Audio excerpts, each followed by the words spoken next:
어머니, 3살 동안 안 나가시면 경찰 부를 거예요. 뭐 경찰을 부른다고? 좋게 말씀드리면 안 가시잖아요. 저 농담하는 거 아니에요. 아무리 그래도 그렇지 문 앞에서 발도 못 딛게 하고 심지어 경찰까지 부른다고? 여보세요, 경찰이죠? 여기 무단 침입하신 분이 계세요. 아파트 주소는? 어머니, 제가 말했죠? 이제 그만 가세요. 경찰 와서 일이 더 커지기 전에. 그래, 너네 속내를 이제 다 알겠다. 맨날 도움이 필요하거나 돈 달라 할 때만 어머니 거리고 몇 년 만에 찾아온 시어머니를 경찰까지 불러서 내쫓아? 이번 사연의 주인공은 올해 67세가 된 정명자 씨입니다. 명자 씨를 처음 보는 사람들은 누구나 궁금해했습니다. 왜 한여름에도 챙이 깊숙한 모자를 눌러쓰고 목까지 올라오는 스카프로 얼굴 절반을 가리고 다니는지 말이죠. 명자 씨가 시장에서 채소를 고르거나 은행 업무를 볼 때마다 사람들의 시선이 따라왔습니다. 하지만 명자 씨는 이미 그런 시선들에 익숙해져 있었죠.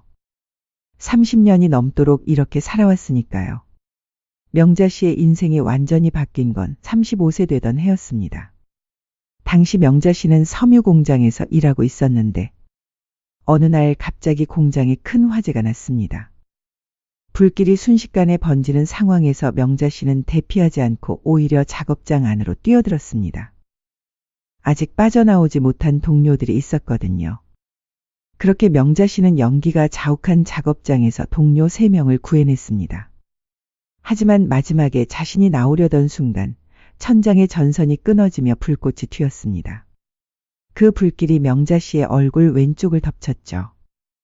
병원에서 깨어난 명자 씨가 처음 거울을 본 순간의 충격은 말로 표현할 수 없었습니다.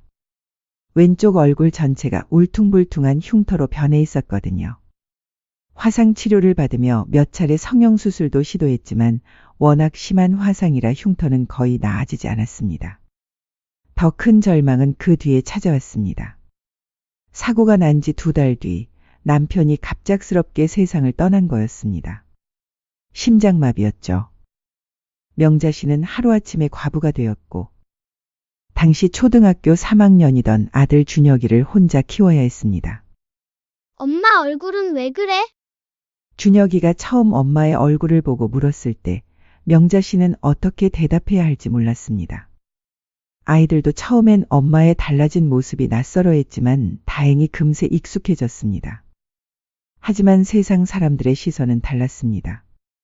명자 씨가 아이들과 함께 마트에 갈 때마다 사람들이 힐끗힐끗 쳐다보며 수군거렸습니다.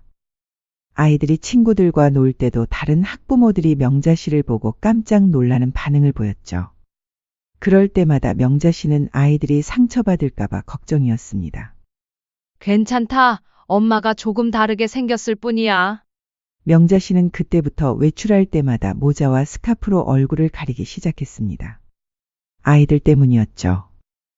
엄마 때문에 아이들이 놀림받는 일만은 막고 싶었으니까요.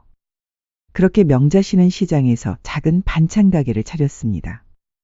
새벽 4시에 일어나 도매시장에서 재료를 사오고 밤늦게까지 반찬을 만들어 팔았습니다. 손님들 중에는 명자 씨의 얼굴을 보고 놀라는 사람들도 있었지만 반찬 맛이 좋다고 소문이 나면서 단골들이 하나둘 늘어났습니다.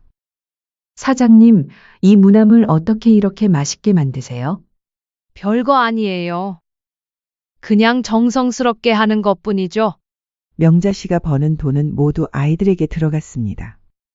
학원비, 참고서갑, 옷값. 자신은 몇 년 된 옷을 계속 입으면서도 아이들만큼은 부족함 없이 키우려고 했습니다. 아들 준혁이는 공부를 정말 잘했습니다.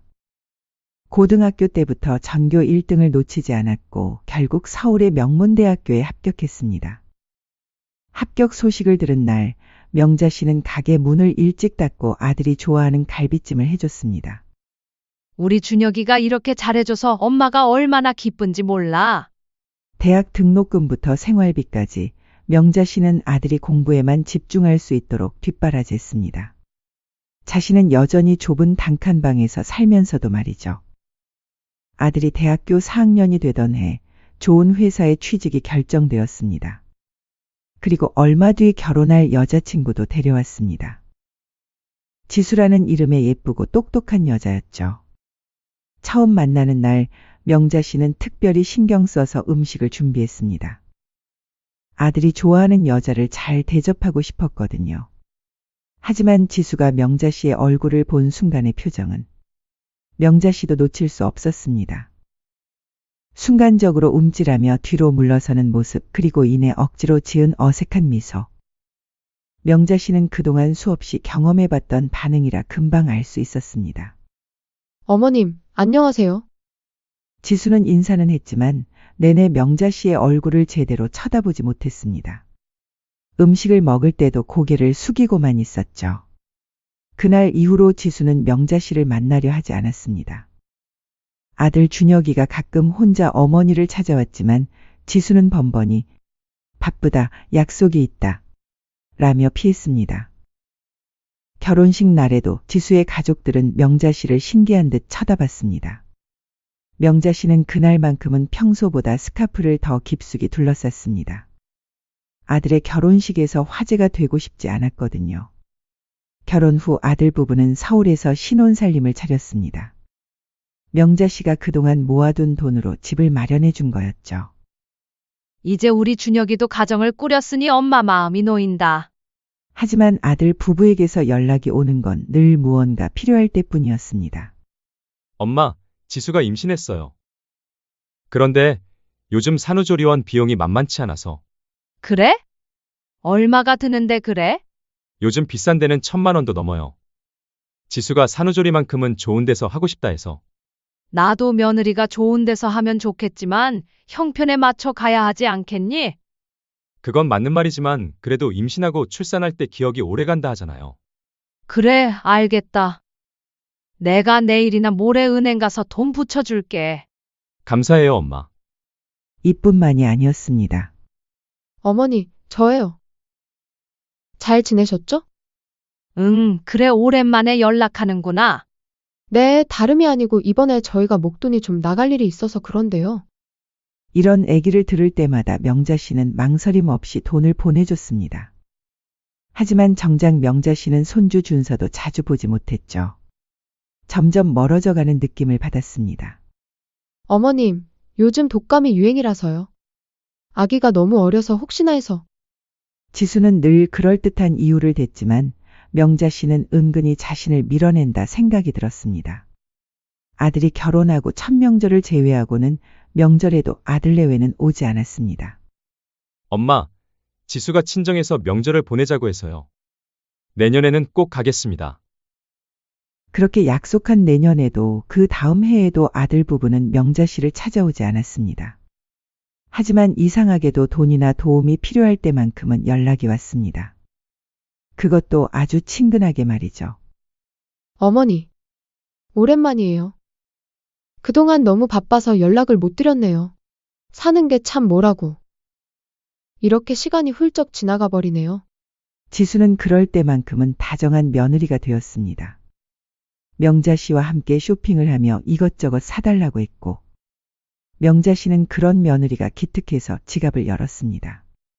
하지만 원하는 걸 다 얻고 나면 지수는 또다시 연락을 끊었습니다.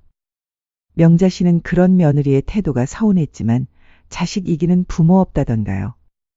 그래도 자식은 자식이지. 명자 씨는 좁은 단칸방에서 혼자 저녁을 먹으며 중얼거렸습니다.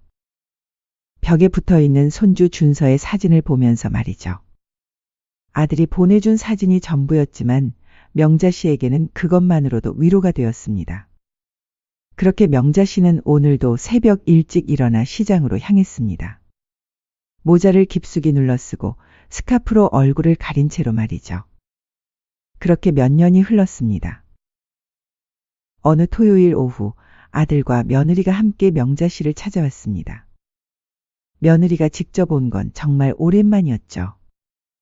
며느리 지수는 평소와 달리 화장을 진하게 하고 비싼 브랜드 가방을 들고 있었습니다. 어머니, 안녕하세요. 지수는 평소보다 훨씬 밝은 목소리로 인사했습니다. 명자 씨는 며느리가 이렇게 다정하게 대하는 게 어색하면서도 반가웠습니다. 아이고, 지수야. 오랜만이구나. 안 그래도 너네들 요즘 뭐하고 지내나 잘 살고는 있는 건가? 생각하고 있었는데. 그나저나 준서는? 준서는 많이 컸겠네? 네, 잘 지내고 있어요. 여기 사진 한번 보실래요? 아이고, 애들은 금방 쑥쑥 큰다니까. 밖에서 보면 못 알아보겠네. 미남이네, 미남이야. 준서도 데리고 같이 오지 그랬어? 그게 오늘은 저희가 좀 할 말이 있어서 와서요. 다음에 데리고 올게요. 며느리 지수는 잠시 아들과 눈빛을 주고받더니 조심스럽게 말을 꺼냈습니다. 준서 학교 문제인데요. 지금 다니는 학교가 아무래도 좀 수준이 떨어져서요. 아들 준혁이가 거들었습니다. 엄마, 준서가 워낙 똑똑한 아이라 지금 학교로는 한계가 있어요. 좋은 학군으로 이사를 가야 할 것 같아서요.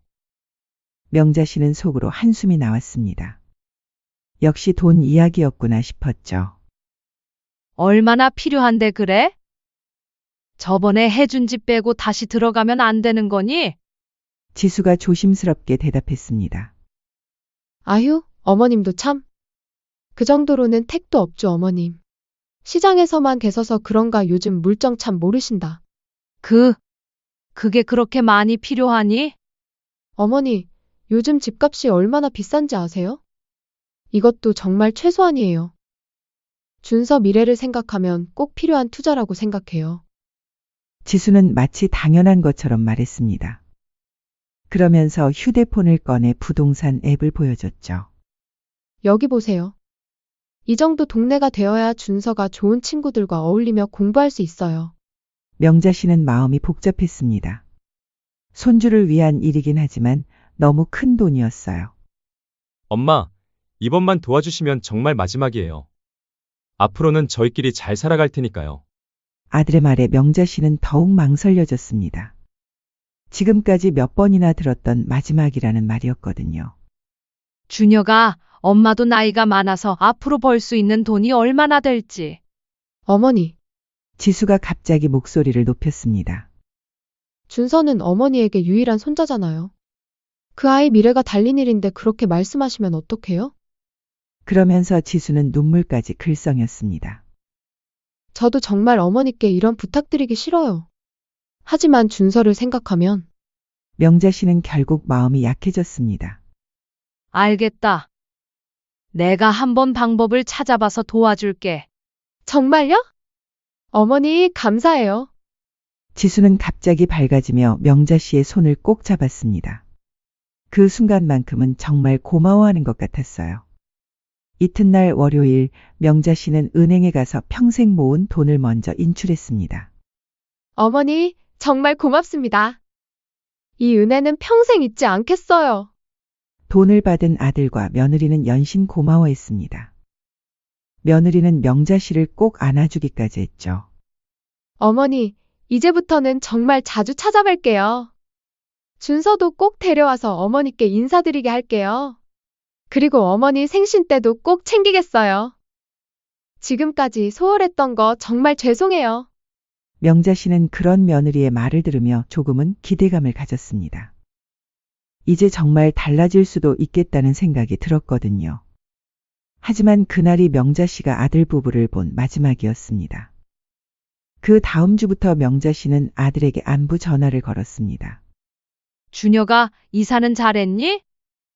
준서는 새 학교에 잘 적응하고 있고. 하지만 아들의 대답은 시큰둥했습니다. 네, 잘 지내고 있어요. 바쁘니까 나중에 연락드릴게요. 그렇게 전화를 끊은 후로는 연락이 없었습니다. 명자 씨가 몇 번 더 전화를 걸어봤지만 아들은 받지 않았어요. 한 달이 지나고 두 달이 지나도 마찬가지였습니다. 명자 씨는 시장에서 일하면서도 자꾸 휴대폰을 확인했습니다. 혹시 아들이나 며느리에게서 연락이 왔나 하고 말이죠. 하지만 연락은 오지 않았습니다. 사장님, 요즘 왜 이렇게 우울해 보여요?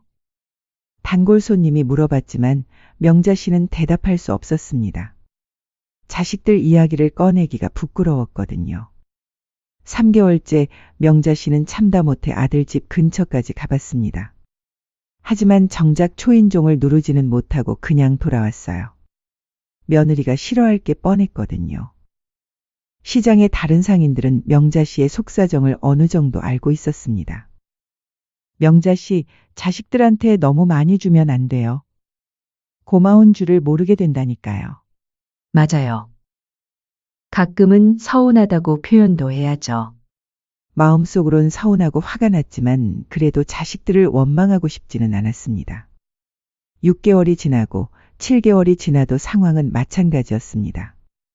명자 씨는 점점 말수가 줄어들었고 웃는 일도 거의 없어졌어요. 그러던 어느 날 명자 씨는 우연히 아들의 SNS를 보게 되었습니다. 거기에는 새 집에서 찍은 가족 사진들이 올라와 있었습니다. 넓고 깔끔한 거실, 비싼 가구들, 그리고 환하게 웃고 있는 손주 준서의 모습까지. 명자 씨는 그 글들을 보며 복잡한 마음이 들었습니다. 잘 살고 있는 건 다행이지만 정작 자신에게는 연락조차 하지 않는다는 게 서운했거든요. 특히 손주 준서가 환하게 웃고 있는 사진을 보니 더욱 보고 싶어졌습니다. 그날 밤 명자 씨는 오랜만에 아들에게 전화를 걸었습니다. 준혁아, 엄마야. 준서 사진 봤는데 정말 많이 컸구나. 아, 네. 그렇게 빨리 크더라고요. 엄마가 너무 보고 싶은데 언제 한번 만날 수 있을까? 아들은 잠시 뜸을 들이더니 대답했습니다. 엄마, 요즘 정말 바빠서요. 준서도 학원 다니고 하니까 시간이 없고. 나중에 여유 생기면 연락드릴게요. 그래도 명절은 이제 얼마 안 남았잖니? 명절도 지수 친정에서 보내기로 했어요. 죄송해요, 엄마. 명자 씨는 더 이상 말할 수 없었습니다. 아들의 목소리에서 귀찮아하는 기색이 역력했거든요. 그래, 알겠다.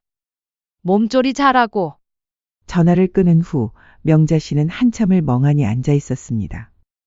그동안 참고 견뎌왔던 외로움과 서운함이 한꺼번에 밀려왔어요. 8개월 동안 명자 씨는 혼자서 명절을 보냈고 생일도 혼자 지냈습니다. 가끔 손주가 보고 싶어서 눈물을 흘릴 때도 있었지만 그래도 아들 가족이 잘 살고 있다는 생각으로 스스로를 달랬습니다. 하지만 이제는 정말 한계였습니다. 더 이상 이렇게 살 수는 없다는 생각이 들었어요. 이번엔 내가 직접 가봐야겠다. 명자 씨는 마침내 결심했습니다. 아무리 며느리가 싫어해도 손주만큼은 봐야겠다고 말이죠. 그 결심이 명자 씨의 인생을 완전히 바꿔놓을 줄은 그때는 몰랐습니다. 새벽부터 일어나 손주가 좋아할 만한 음식들을 정성스럽게 준비했어요. 김치찌개에 계란말이, 멸치볶음, 그리고 준서가 어릴 때 좋아했던 호박전까지. 큰 보온 도시락 3개에 가득 담았습니다. 준서가 많이 컸을 텐데. 잘 먹고 있을까? 아들 집까지 가는 길이 이렇게 멀게 느껴진 적은 없었습니다. 지하철을 2번이나 갈아타고 버스까지 타서 도착한 아들의 아파트는 정말 고급스러워 보였어요. 명자 씨 자신이 준 돈으로 산 집이지만 들어가기가 왠지 부담스러웠습니다. 아파트 입구에서 한참을 망설이다가 명자 씨는 용기를 내어 초인종을 눌렀습니다. 누구세요? 며느리 지수의 목소리가 차갑게 들려왔습니다. 지수야, 나다. 오랜만에 와봤어. 한동안 조용하더니 문이 열렸습니다. 지수는 평상복 차림으로 나왔는데 명자 씨를 보자마자 얼굴이 굳어졌어요. 어머니, 왜 연락도 없이 오셨어요? 지수의 첫마디부터 따가웠습니다. 인사도 제대로 하지 않고 짜증부터 내는 모습에 명자 씨는 당황했어요. 미안하다, 지수야. 너무 오랫동안 못 봐서. 준서랑 너네들 얼굴이 보고 싶어서 그냥 왔어. 음식도 좀 해왔고. 명자 씨는 들고 온 도시락을 내보이며 조심스럽게 말했습니다. 이렇게 갑자기 찾아오시면 정말 곤란해요. 저희도 계획이 있다고요. 지수는 도시락을 받지도 않은 채 팔짱을 끼고 서 있었습니다. 그 모습이 8개월 전 돈을 받을 때와는 정말 딴판이었죠. 잠깐 들어가서 얘기하자. 어머니, 지수가 명자 씨의 말을 딱 끊었습니다. 그리고는 명자 씨의 얼굴을 위아래로 훑어보더니 더욱 날카로운 목소리로 말했어요. 정말 솔직히 말씀드릴게요. 어머니 얼굴. 준서가 볼 때마다 많이 무서워해요. 명자 씨는 가슴이 철렁했습니다. 아이 정서에 너무 안 좋다고요. 그러니까 앞으로 이렇게 찾아오시는 건 삼가주세요. 지수는 마치 당연한 말을 하듯 차갑게 말했습니다. 그 순간 명자 씨는 지금까지 참아왔던 모든 감정이 폭발하는 걸 느꼈어요. 지수야, 명자 씨의 목소리가 떨리기 시작했습니다. 그래, 내가 얼굴이 흉해서 너희들 보기 싫어하는 거 다 알고 있어. 너희들이 나를 피하고 이용만 할 때마다 나는 모른 척 참고 또 참았어? 알면 오시지 마셔야죠. 그렇게 눈치를 줬는데 찾아오시는 거예요? 아무리 그래도 시어머니가 자식 집 한 번을 못 찾아가는 게 말이 된다 생각하니? 물론 내가 연락 없이 오긴 했지만 언제 너네가 살갑게 한 번이라도 초대한 적이 있었니? 무슨 말씀인지는 알겠는데 오늘은 그냥 돌아가 주세요. 그래, 너가 반갑게 대해줄 거라고 생각도 안 했다만 들여보내지도 않고 그냥 돌아가라고. 어머니, 목소리 좀 낮춰주세요. 이웃들이 다 들어요. 그때 안쪽에서 아들 준혁이가 나왔습니다. 엄마, 무슨 일이에요? 왜 이렇게 시끄러워요? 명자 씨는 아들을 보자 더욱 서러워졌습니다. 전화해도 받지도 않고 문자 보내도 답장도 없고. 그래도 자식이니까 참고 기다렸는데. 준혁이는 곤란한 표정을 지으며 말했습니다. 엄마, 저희도 바빠서 그랬죠. 아시잖아요? 어머니, 정말 이해해주세요. 저희도 힘들어요. 그리고 솔직히 말씀드리면 지수는 잠시 망설이더니 더 잔인한 말을 내뱉었어요. 저희도 어머니랑 가깝게 지내고 싶죠. 그런데 저희도 체면이라는 게 있잖아요. 솔직히 어머니 그 얼굴에 난 화상 동네 사람들이 보면 뭐라 생각하겠어요. 그 말에 명자 씨는 정말 가슴이 무너지는 것 같았습니다. 뭐라 생각하긴? 설마 너네들 내가 창피하다 생각하니? 그런 뜻이 아니라 내가 이 얼굴로 평생 사람들에게 손가락질 받고 불쾌한 시선 받으며 움츠러들어도 그래도 자식들만큼은 다를 줄 알았다. 지수는 점점 짜증이 나는 듯 말했습니다. 그럼 연락 없이 막 오시면 제가 좋아할 줄 아셨어요? 그리고 준서가 무서워하는 걸 난들 어떻게 해요? 저도 힘들다고요. 당장 돌아가 주세요. 지수의 목소리가 점점 높아졌습니다. 그러자 아파트 복도로 다른 주민들이 하나둘 나와서 구경하기 시작했어요. 사람들의 수군거림이 들리자 지수는 더욱 다급해졌습니다. 어머니, 정말 지금 당장 가주세요. 이렇게 소란 피우시면 안 돼요. 지수는 결국 참다 못해 주머니에서 휴대폰을 꺼냈습니다. 뭐 하는 거야? 좋게 말씀드리면 안 가시니까 경찰 불러야겠어요. 명자 씨는 믿을 수 없다는 표정으로 지수를 바라봤습니다. 경찰을 부른다고. 여보세요, 경찰이죠? 여기 무단 침입하신 분이 계세요. 아파트 주소는? 지수는 정말로 경찰에 신고를 했습니다. 명자 씨는 그 모습을 보며 온몸이 떨렸어요. 빨리 와주세요. 무서워요. 지수는 전화를 끊고 명자 씨를 노려봤습니다. 어머니, 이제 그만 가세요. 경찰 오기 전에. 내가 너희들한테 뭘 잘못했다고 경찰을 불러? 돈 달라고 할 때는 어머니 하더니 준혁이가 급하게 말했습니다. 엄마, 이제 진짜 가세요. 이웃들도 다 보고 있고. 지수 너도 좀 그만 진정하고. 명자 씨는 아들을 보며 절망적인 기분이 들었습니다. 10분 후 정말로 경찰이 왔습니다. 경찰관 2명이 엘리베이터에서 내려오자 복도에 있던 사람들이 더욱 몰려들었어요. 신고하신 분이세요? 네, 저요. 지수는 경찰을 맞으며 말했습니다. 어떤 일인지 설명해 주세요. 이분이 저희 집에 무단 침입하려고 하셔서요. 나가달라고 해도 안 나가시고 계속 소리 지르시고. 경찰관이 명자 씨를 바라봤습니다. 명자 씨의 얼굴을 본 경찰관은 잠시 놀란 표정을 지었어요. 어르신, 이분과 어떤 관계세요? 명자 씨는 떨리는 목소리로 대답했습니다.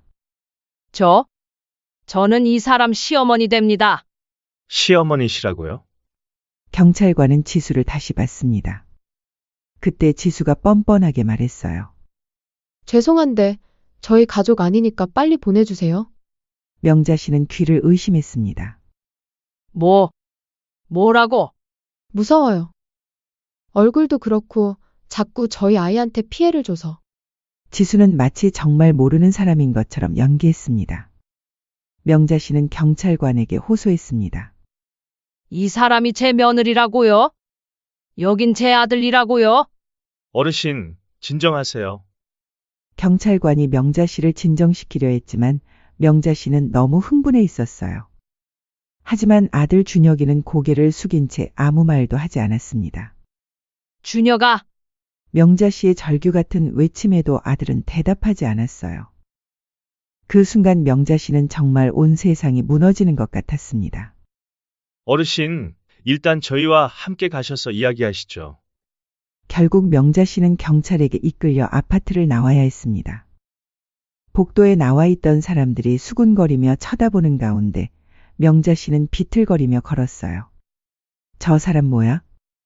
얼굴이 왜 저래? 정신 이상한 사람 아니야? 사람들의 속삭임이 명자 씨의 귀에 날카롭게 박혔습니다. 아파트 입구에서 경찰관이 말했습니다. 어르신, 가족 간의 문제라면 대화로 해결하시는 게 좋겠어요. 오늘은 그냥 집으로 돌아가세요. 명자 씨는 고개를 끄덕였지만 발걸음이 떨어지지 않았습니다. 경찰차가 떠나고 나서도 한참을 그 자리에 서 있었어요. 집으로 돌아가는 길, 명자 씨는 지하철에서도 버스에서도 사람들의 시선을 느꼈습니다. 평소보다 더 깊게 모자를 눌러쓰고 스카프를 올려도 사람들은 여전히 쳐다봤어요. 좁은 단칸방에 도착해서 명자 씨는 침대에 주저앉았습니다. 오늘 준비했던 도시락은 그대로 들고 와야 했어요. 아무도 받지 않은 채로 말이죠. 이대로는 도저히 못 살겠다. 명자 씨는 혼잣말을 중얼거렸습니다. 눈물이 뺨을 타고 흘러내렸지만 이번에는 슬픔보다 분노가 더 컸어요. 내가 너희들한테 다 준 재산 반드시 되찾아올 거야. 그날 밤 명자 씨는 잠들지 못했습니다. 며느리의 차가운 말들, 아들의 침묵, 그리고 사람들의 시선들이 계속 머릿속을 맴돌았거든요. 하지만 동시에 또 다른 생각도 들었습니다. 혹시 자신이 놓치고 있는 게 있지 않을까 하는 생각 말이에요. 아들에게 집을 사줄 때 변호사와 함께 작성했던 서류들이 떠올랐습니다. 조건부 증여.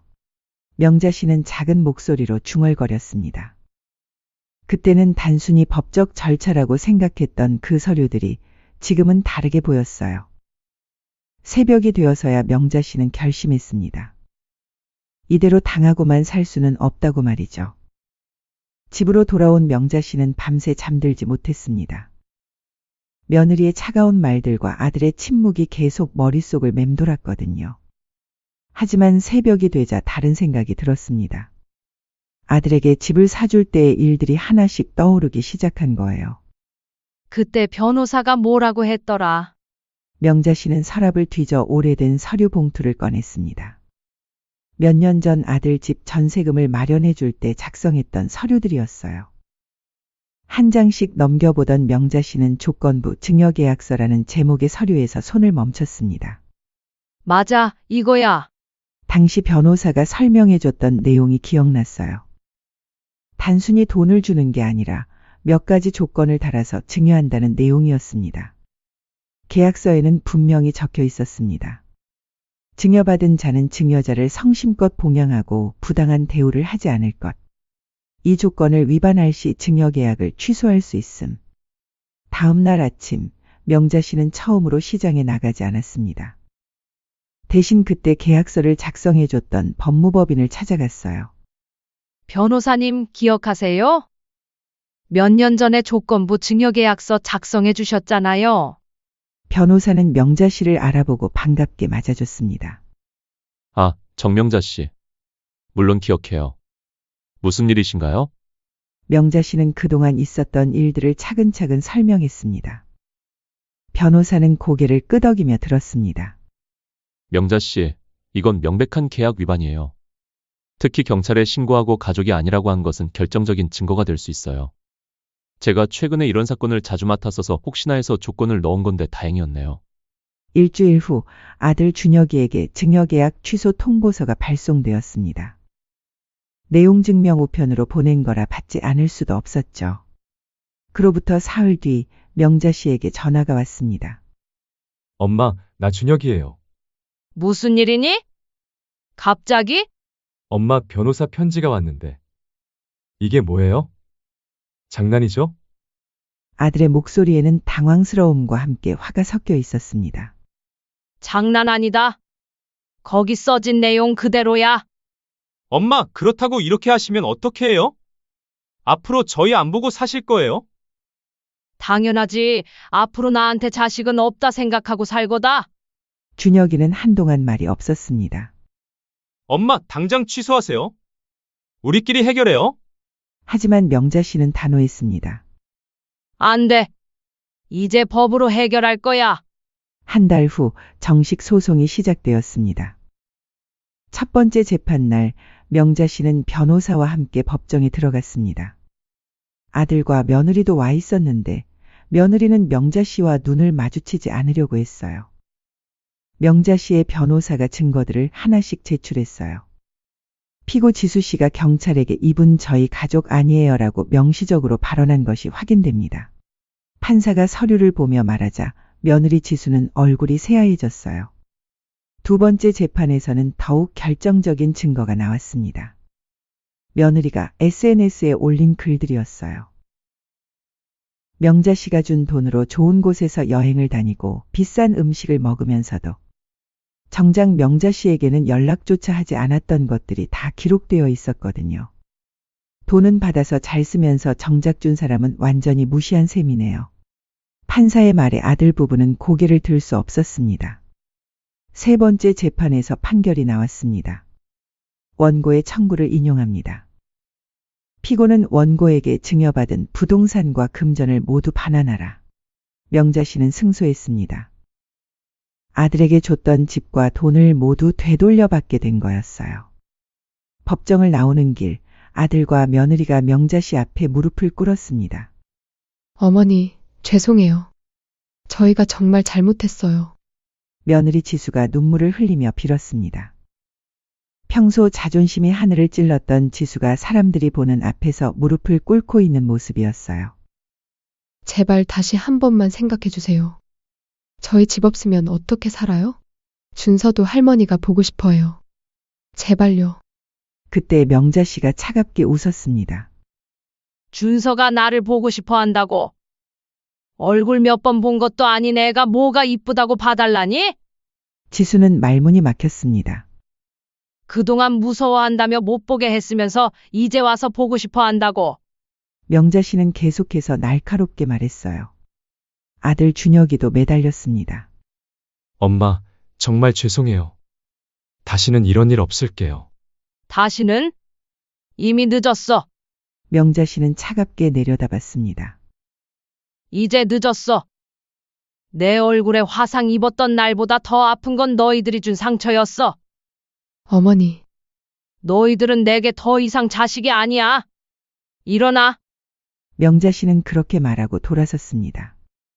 아들이 뒤에서 엄마 라고 절규했지만 뒤돌아보지 않았어요. 판결 확정 후 아들 부부는 정말로 집을 잃었습니다. 며느리 지수는 친구들에게 잠시 이사한 거 라고 둘러댔지만 소문은 금세 퍼졌습니다. 지수 시어머니한테 소송당했대. 그러게 시어머니를 왜 그렇게 함부로 대했대. 돈만 받아먹고 8개월 동안 연락도 안 했다더라. 지수는 그동안 자랑했던 카페에도 나가기 어려워졌어요. 사람들의 시선이 따가웠거든요. 아들 준혁이도 회사에서 소문이 났습니다. 준혁이 어머니한테 소송당했다면서? 효도도 못하는 놈이 회사 일은 제대로 하겠어? 승진에서도 밀려났고 동료들의 시선도 차가워졌어요.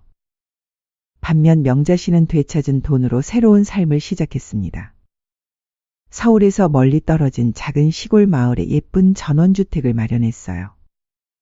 아들이 살던 아파트보다 훨씬 더 크고 좋은 집이었습니다. 그 마을에서 명자 씨는 작은 반찬 가게를 다시 시작했습니다. 도시에서 배운 음식 솜씨로 마을 사람들의 입맛을 사로잡았어요. 입소문이 나면서 옆 마을에서까지 사람들이 찾아왔고 매출도 예전보다 훨씬 좋아졌습니다. 6개월 후 명자 씨의 가게는 지역 신문에도 소개되었습니다. 기사를 본 사람들이 더욱 많이 찾아왔고 명자 씨는 정말 유명해졌어요.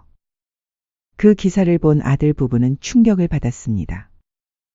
자신들은 좁은 투룸에서 쪼들리며 살고 있는데 명자 씨는 오히려 더 성공한 삶을 살고 있었던 거예요. 엄마가 저렇게 잘 살고 있네. 준혁이는 신문을 보며 중얼거렸습니다. 한때는 시골 총구석이라고 무시했던 곳에서 명자 씨는 새로운 인생을 꽃피우고 있었어요. 며느리 지수도 마찬가지였습니다.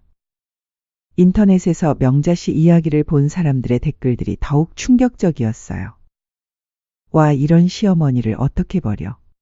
며느리가 정말 개념 없네.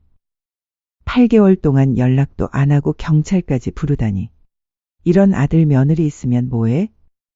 명자 씨가 잘하셨어요. 온라인에서도 명자 씨를 응원하는 사람들이 대부분이었어요. 1년 후 명자 씨는 시골 전원주택에서 혼자 저녁을 먹고 있었습니다. 모자도 쓰지 않고 스카프도 두르지 않은 채로 창밖 석양을 바라보면서 말이에요. 이제는 정말 내 인생을 나 자신을 위해서 살고 있어. 명자 씨는 조용히 혼잣말했습니다. 더 이상 숨어 살지 않아도 돼. 같은 시간 서울의 좁은 투룸에서 아들 부부는 배달 음식으로 저녁을 때우고 있었습니다. 예전에는 명자 씨가 해준 음식을 당연하게 여겼지만 이제는 그 소중함을 뼈저리게 느끼고 있었어요. 명자 씨에게서는 더 이상 연락이 오지 않았어요. 아들 부부가 아무리 전화를 걸어도 받지 않았고 문자를 보내도 답장이 없었습니다. 그들이 명자 씨에게 했던 바로 그 일을 이제 명자 씨가 그들에게 하고 있었던 거죠. 하지만 명자 씨는 외롭지 않았습니다. 이웃들과 진심으로 어울리며 살아가고 있었거든요. 혈연은 아니지만 서로를 진심으로 배려하는 새로운 관계들이었어요. 명자 씨의 새로운 인생이 시작된 거였습니다. 더 이상 누구의 시선도 무서워하지 않고 누구에게도 미안해하지 않는 당당한 삶. 그리고 무엇보다 자신을 진정으로 존중해주는 사람들과 함께하는 행복한 삶이었습니다.